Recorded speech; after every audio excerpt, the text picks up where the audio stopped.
Hi, I'm Odellin. 2 weeks ago, my sister screamed at me in front of our parents, "You've ruined our lives." And they nodded. Like it was true. I didn't yell, I didn't cry, I just walked out, with nothing but my bag, and silence.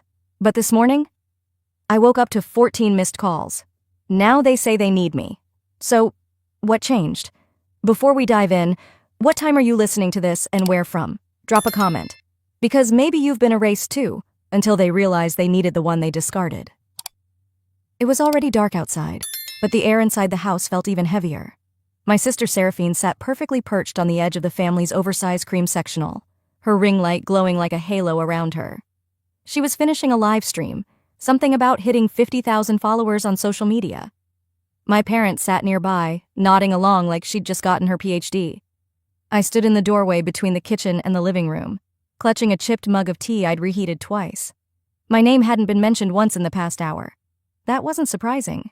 I had become an expert at blending into the background. Sometimes I wondered if the walls noticed me more than they did. Then it happened. The laptop screen flickered, and Seraphine's voice jumped half an octave. "Oh my God, not now!" Her perfectly curated smile dropped. "Why does this always happen when you're around?" she snapped, her voice cutting across the room and slicing right through me. I blinked, stunned. "What? You stress me out just by breathing, Odellin," she barked. "You throw off my vibe." I looked around, half expecting anyone to call that out for what it was, ridiculous. But instead, my mother stood up, brushing invisible lint off her lap. "She's not wrong," Verena said calmly. "Every time something good happens, you find a way to ruin it. You've ruined her life. Honestly, you've ruined ours too." My father didn't say a word. He just rubbed the bridge of his nose like this was all too familiar, too exhausting. I felt the flush rise in my neck. I didn't yell. I didn't cry. I didn't even defend myself. Instead, I turned around. I walked down the hall to the guest bedroom they'd begrudgingly let me use while I figured things out. The door barely closed without sticking. The carpet smelled faintly of dust and air freshener that had long expired. I moved quietly, robotically, stuffing a few essentials into a backpack I hadn't touched since college. I didn't pack anything sentimental. No framed photos, no cards, no letters. I'd stopped writing those years ago when I realized no one read them. 15 minutes later, I was out the door. No one asked where I was going. No one asked if I'd be back. The street was quiet. The kind of silence that follows the kind of fight where words hit harder than fists. I walked down 2 blocks to the gas station with the humming fluorescent lights. I bought a granola bar and a bottle of water, mostly out of habit, not hunger. I asked the clerk if the bus was still running. "Last one's in 8 minutes. If he's on time." He wasn't. But I waited anyway, sitting on the cold metal bench with my hands shoved in my coat pockets and my backpack between my legs like a life raft. When the bus did show, I climbed on and didn't look back. The ride into downtown Charlotte felt longer than it was. I kept my head down, watching the city lights blur past like smudged paint. No one made eye contact. It was almost a comfort. When we reached the end of the line, I got off and walked a few blocks to a small beige motel with flickering neon signage. The kind of place you only go if you've run out of better options, or better people. The man at the front desk didn't ask questions. He handed me a key with a number scratched off and rewritten in marker. "Cash or card?" he mumbled, eyes never leaving his reality show playing behind him. I handed over my last $42. The room smelled like old cigarettes and cleaning fluid that didn't quite mask anything. I dropped my backpack near the foot of the bed and sat on the edge of the mattress. It creaked beneath me, loud in the quiet. I didn't undress. I didn't cry. I just stared at the water stain in the ceiling above me. It looked like a broken heart or a burned-out star, depending on how you tilted your head. My phone sat face down on the nightstand. I hadn't heard a single buzz the entire time. No, "Where are you?" No, "Come home." Nothing. And then it vibrated. Just once. I reached for it, half hopeful, half numb. A notification popped up. Reminder, unopened Mother's Day gift from Odellin delivered 2 years ago. The box I'd mailed her, wrapped in tissue paper, a pair of silk handkerchiefs with her initials. I had them monogrammed. She never opened it. They never opened me. The next morning, I was up before the sun finished rising. I counted what I had left, $270 and some change. No job, no home.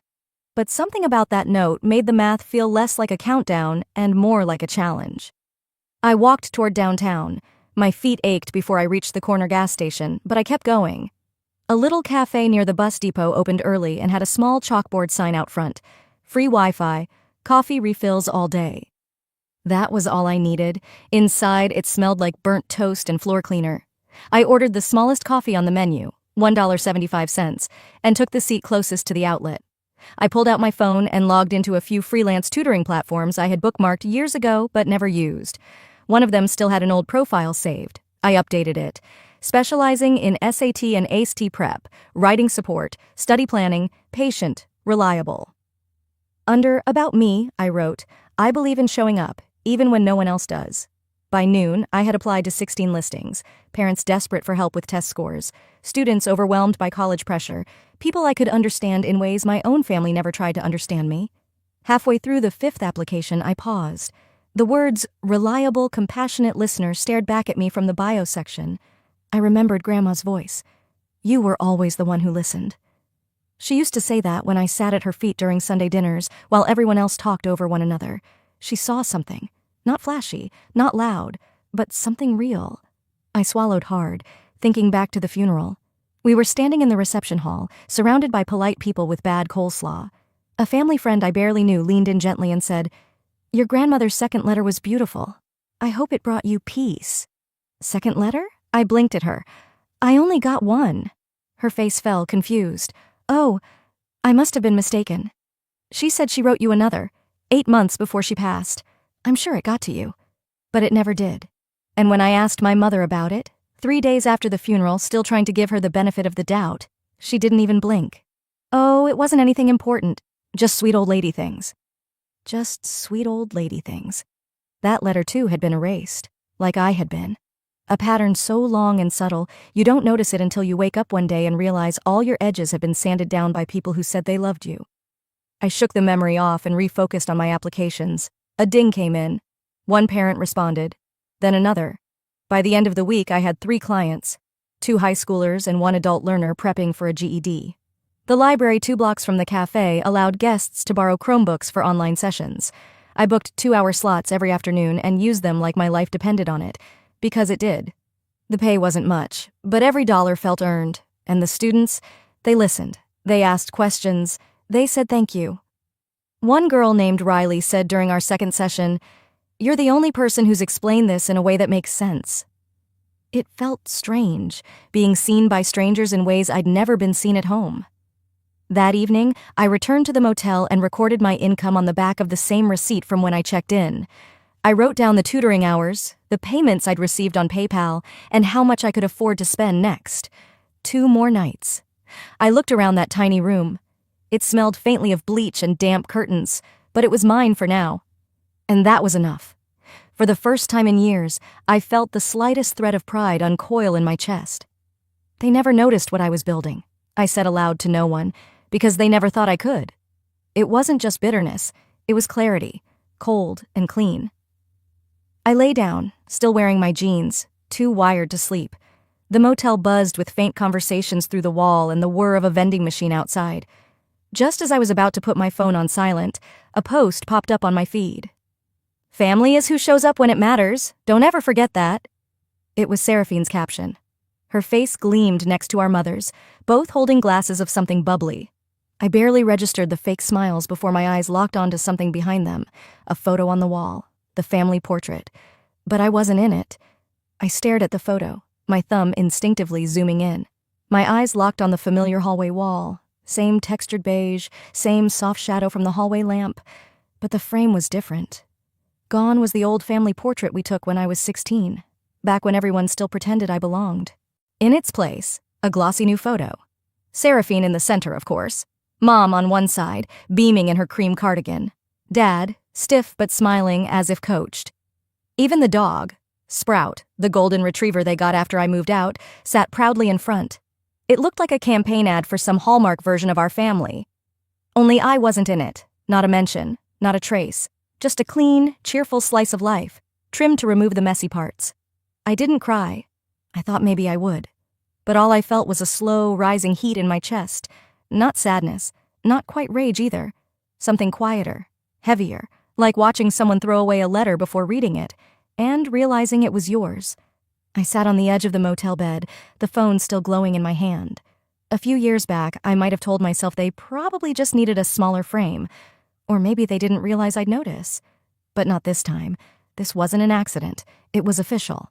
I'd been erased. Not metaphorically, not emotionally, physically. I scrolled back to other photos on Seraphine's page. Throwback to the good old days. Family dinner last Sunday. Grateful for my tribe. There I was, always barely in frame or cropped out entirely, and now I was just gone. A wave of memory pulled me under. I was 9, standing on a stool so I wouldn't be too short for the group photo at church. Everyone laughed when Seraphine joked, "Odellin always looks like she photobombed us." That time, Mom did defend me, kind of. She said, "She's just shy, that's all." But they moved me to the end of the lineup anyway. Out of frame was easier. I blinked away the memory and reached for my tote bag, needing to distract myself. I began organizing my tutoring inquiries, replying to students, filtering messages. It was busy work until I opened the spam folder. There it was. A subject line I nearly missed. Family podcast opportunity. Sent by Seraphine. I had been CC'd. My stomach clenched. I opened it. A short professional note to a PR rep, pitching an episode featuring modern family dynamics through the lens of resilience and social media influence. And then, at the bottom, "My sister? She's just bitter and emotionally unstable. We don't talk for a reason. I don't want her involved. It's taken years to rebuild the family's image." My hand tightened around the phone. I could hear the ringing in my ears. I reread the line 3 times, each word louder than the last. Bitter, unstable, rebuild. I didn't cry. I didn't scream. Instead, I took a screenshot, then another. Then I printed the email from the library the next morning and taped it on the motel wall, right next to Grandma's letter. The words sat side by side, like a before and after. One believed I could build, the other believed I didn't matter enough to be seen. I grabbed a pen. On the motel notepad, I started mapping it all out. Dates, comments, moments. The slow erasure, the dismissals, the behind-the-back insults that had finally come out in writing. It didn't feel petty anymore. It felt necessary. Later that week, a message popped up from a Dallas-based SAT prep group. They'd reviewed my profile and wanted to onboard me for virtual sessions, $75 per student, a number I hadn't seen in years. It meant I could stop living off dollar coffee and hope. I accepted the offer without celebration, no jumping, no smiling, just a steady kind of satisfaction, the kind that stays quiet because it doesn't need to be seen. By Friday evening, I had enough to put down for a small room in a shared apartment a few miles out. Not a palace, but something with a door that locked and no blinking neon sign outside. I sat on the bed, tracing the edge of the email with my thumb. I wasn't angry anymore. I was awake. There's a difference. A knock on the motel door startled me, sharp, hesitant. I stood slowly and opened it. There she was, Milas, my former best friend. Her face looked thinner, tired. She clutched something in her hands, something wrapped in an old dish towel like it had been hidden. "Odellin," she said softly. "They told me you were in trouble. I didn't believe them, until I saw this." I stepped aside to let Milas in, and she hesitated like she didn't belong, like crossing that threshold meant betraying someone. She held out a small envelope, the kind I used to buy in bulk from that stationery shop near the library. My name was written on it in my own handwriting, soft, rounded letters I hadn't used in months. My chest tightened. "It's still sealed," she whispered. "Odellin, I found it in your mom's desk, under a stack of expired coupons." I didn't reach for it right away. I just stared. "I wasn't snooping," she said, setting it gently on the little table by the microwave. "I was dropping off something for Seraphine. Verena had me waiting in the kitchen. And it was sitting there, like it meant nothing." I finally picked it up. The envelope hadn't been torn or wrinkled. It looked exactly like it did when I walked it to the mailbox last year, my mother's birthday. I'd saved up for weeks just to load a gift card to her favorite cafe and wrote a letter inside about second chances, about trying again, about maybe healing. She never opened it. Milas sat down across from me. Her mouth opened like she wanted to say more but didn't. I slid a fingernail under the flap. The paper peeled back without resistance. I pulled out the card and the note, unfolded the soft pink sheet. "Mom, if there's still a space in your heart for me, I'd like to sit there again. Not asking for everything, just a call back. I miss our Tuesday talks. I miss you. Love, Odellin." I read it twice. Then I folded it back. I didn't say anything. I couldn't. Even the words I sent them didn't matter. Not enough to open.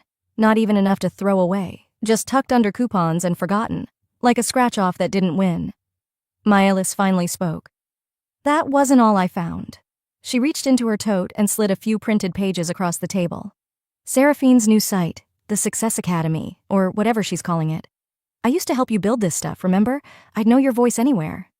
I scanned the first page, then the next. My breath caught. She'd lifted it all, the intro text, the diagnostic rubric I'd spent months refining. Even my diagrams, the same layout, same color palette.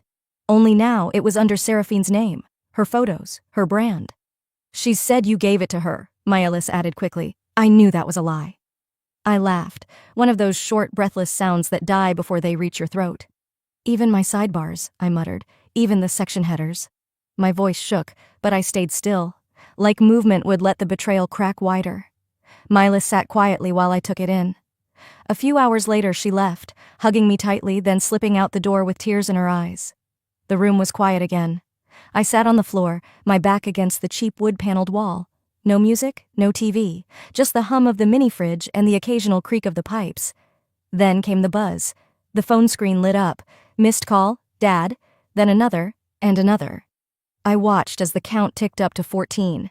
Voicemails followed. I didn't listen, at first, but curiosity peeled me open just enough. The last one was from my father. His voice was weary. Odalyn, your sister's getting dragged all over the internet. Some blog picked up the story. They're calling it plagiarism. People are mad. She's saying you're lying, but we need your help to calm it down. She's not handling it well. No apology, no acknowledgement, just the usual pattern. We need you when it burns. I didn't answer. I didn't even text back. I just sat there, phone on my lap, screen still lit, then dark, then lit again. The buzz felt like a mosquito at the edge of sleep. Persistent. Nagging.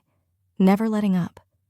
They only ever call, I whispered to the silence, when I can fix what they broke. My arms felt heavy. I leaned forward, resting my forehead on my knees. I hadn't cried yet, but this wasn't tears. This was something slower, sadder. I opened my laptop, hovered over my folder marked Curriculum Archive. My finger tapped the delete key. Maybe I should just let it go, erase it all, like they tried to erase me. But then I noticed something. A folder I hadn't touched in years. Grandma, legal. I clicked. Inside was a scan I barely remembered uploading, an image file labeled Will_Odalyn. I opened it. There it was, clear as day. My grandmother's signature, her handwriting, a clause stating that I, Odalyn Shipley, was the sole recipient of her educational materials, all her curriculum, tutoring designs, and teaching frameworks. I was the legal heir to the very work Seraphine had stolen. And it had been scanned. 5 years ago. Hidden ever since. The next morning, the weight of that scanned file hadn't faded. I stared at it while the sun crept through the dusty blinds of my small apartment, illuminating the edges of my computer screen like it was some kind of divine spotlight. The words were there, bold and formal, stamped and signed in my grandmother's careful pen. All intellectual property and preparatory curriculum created or co-developed with Odalyn Shipley shall remain under her sole name. She had protected me, quietly, legally, and my mother had ignored it, completely. As I sipped lukewarm coffee from a chipped mug, my phone buzzed again. Another voicemail, the second that morning. I didn't want to hear it, but my thumb hovered over the play button anyway. I was already spiraling. What's one more turn? Verina's voice came through, softer this time. Odalyn, please. You can't just let the family fall apart. Your sister's career is hanging by a thread. She said, the family. But I knew what she meant. Them. The ones who replaced my face in pictures. The ones who left my envelope in a drawer like a piece of trash. Then another voicemail. This one from Seraphine. Her voice cracked with panic. You're just bitter. You're always bitter. We gave you everything, and this is how you repay us? I could almost see her pacing around in some pristine room, mascara trailing down her cheeks, blaming me like she always did. We gave you everything, she said. What a joke. I whispered into the silence. You erased me and still expect me to be your savior. My hands were steady as I printed the will. No drama, no tears, just clarity. I pinned it to the wall next to the email screenshot and the faded note from Grandma. One was typed, one was printed, one was written by hand. All of them told the same story. I'd been erased, and now they were demanding I paint myself back in, just to fix their mess. I stared at that wall for a long time. By lunch, I'd made up my mind. I looked up a lawyer in Austin who specialized in intellectual property and quietly booked a consultation. When I arrived, I brought the printout and a calm voice. "I'm not asking to sue," I told her. "Not yet. I just want this documented, verified, and publicly filed. I want ownership to be formal and known." The lawyer, a woman in her 50s named Margot, raised an eyebrow after reading the will. "You don't need a lawsuit to take back what's yours," she said, tapping the page. "You just need a notice." I left her office with paperwork in hand, sunlight warming my back, and something inside me I hadn't felt in years. Control. But peace? That didn't last long. That night, there was a knock. 3 raps, firm, familiar. I looked through the peephole and nearly stepped back in disbelief. Verena, Gareth, and Seraphine. I opened the door but didn't invite them in. We stood in the narrow hallway. The air felt sharp, like everything between us had hardened into glass, ready to shatter if anyone raised their voice. Verena looked exhausted. Her lipstick was faded. Her hands trembled. Gareth said nothing. He never did. Seraphine's eyeliner was smudged. Her curated shine was cracking, and she knew it. "We made mistakes," Verena began, clasping her hands. "We know, but family means forgiving." I didn't blink. "No," I said softly. "Family meant not burning my letters. It meant opening my envelope. It meant saying my name in your family appreciation posts." Verena looked down. I turned to Seraphine. She met my gaze like a child who'd been caught but didn't know how to be sorry. "This time," I told them, stepping back, "I'm not the one fixing your mess." I didn't slam the door. I didn't yell. I simply closed it with a click and turned the lock. Later that night, after showering off the tension and pouring myself some chamomile tea, I checked my email and froze.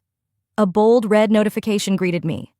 "Your professional site has been flagged and temporarily suspended due to multiple copyright violation claims." I clicked the details. Someone, an anonymous IP, had filed claims against my own curriculum. My stomach twisted. They'd come back for me. Not with words, with paperwork. They tried to erase me one more time. But now I was ready. By the time I opened my eyes, the sky outside was already a dull gray. One of those mornings where light feels more like pressure than promise. I reached for my phone automatically, expecting the usual overnight tutoring emails or calendar pings. Instead, the first thing I saw was a red flag banner on my screen. "Your website has been temporarily suspended due to a reported copyright violation." I sat up, heart pounding but hands steady. A second notification followed, then a third. The subject lines were nearly identical. "Urgent, copyright claim review pending." At first, I thought it was some glitch or bot, but when I clicked through and saw the claim details, my blood went cold. Proprietary content in use without consent. There was no sender name, just an anonymized IP address tied to the complaint. But Margot, my attorney, was already ahead of me. Within the hour, she called. "It traces back to Seraphine's branding agency," she said flatly. "It's not a coincidence." I didn't scream. I didn't cry. I took a breath, opened a new folder, and began. I took screenshots of every page, every time-stamped lesson, every outline, every diagram I'd created. I retrieved the PDF of my grandmother's will, highlighted the exact clause that secured the intellectual property. I even included early drafts I'd saved on a cloud backup, dated before Seraphine had even launched her academy. I wrote the counterclaim with the tone of someone who had nothing left to prove. "I don't scream anymore," I typed to myself while organizing the files. "I document." That same afternoon, I sent an email. Not just to the board hosting my platform, but to all my tutoring clients and professional contacts. No dramatics, no accusations, just a clean, composed message. In light of recent confusion, please find attached original course materials, timestamps, development drafts, and my legal rights to the content, as secured through notarized family documents. I appreciate your continued trust. A few replies rolled in within minutes. Most were supportive. A few expressed surprise. But one message stopped me cold. A parent I had worked with the previous fall, a single mom from Houston, wrote, "Your course saved my daughter's future. Don't let them take this from you." That one, I printed. I placed it next to the will on my wall. One paper born of blood, one born of effort. Together, they meant something real. By evening, the storm had started brewing, this time not mine. Seraphine posted a cryptic update on her main page. "People love to take credit once the hard work's done. Funny how that works." But the internet wasn't buying it this time. Within the hour, someone, an intern she must have let go without a second thought, Posted screenshots, timestamps, chat logs, even early Canva templates, all tied to me, all dating back years. The comment section beneath Seraphine's post turned fast. This looks like a textbook case of erasure. Wait, why is Odella not credited on anything? Y'all believe the family brand too easily. I didn't respond. I didn't need to. Instead, I sat on my worn couch with a cup of peppermint tea, legs curled beneath me, laptop in my lap. For the first time in a long time, I didn't feel small. I felt still, strong. Then, just past 10 p.m., Margot called again. "Odalyn," she said cautiously, "I don't want you to panic." I paused, heartbeat slowing to a steady rhythm. "Tell me." "Seraphine's team just filed an emergency injunction. They're trying to block your site permanently. And..." She hesitated. "Your name is now being dragged in a Reddit thread that's gaining serious traction." So this was their last swing. Not a conversation, not an apology, an ambush. I set down my mug carefully and looked at the papers on the wall. This wasn't just personal anymore. It was public. And now it was war. The next morning, I didn't rush to check my inbox. I made coffee, let the kettle hiss and breathe. I took my time cracking the window, letting in just enough cold air to feel awake. Only then did I open my laptop. The subject line was waiting. "Formal injunction filed, cease and desist pending court review." Margot had warned me. Still, seeing it in black and white knocked something loose inside me. It wasn't just a challenge to my work. It was a move meant to bury me. Below the message was a copy of the injunction. My name, my course, my students, all temporarily frozen. Almost simultaneously, a viral Reddit thread was passed to me. At first I didn't click, but curiosity, or maybe defiance, got the better of me. My sister stole everything from me and turned our family against me. The username was generic, but the phrasing? It was textbook Seraphine. The narrative flipped. Now she was the victim. Now I was the jealous sister, out for revenge. The comments were brutal. "Wow, what kind of person does this to family? Ungrateful much? Can't believe some people will tear down their own blood over a little attention." I almost closed the page.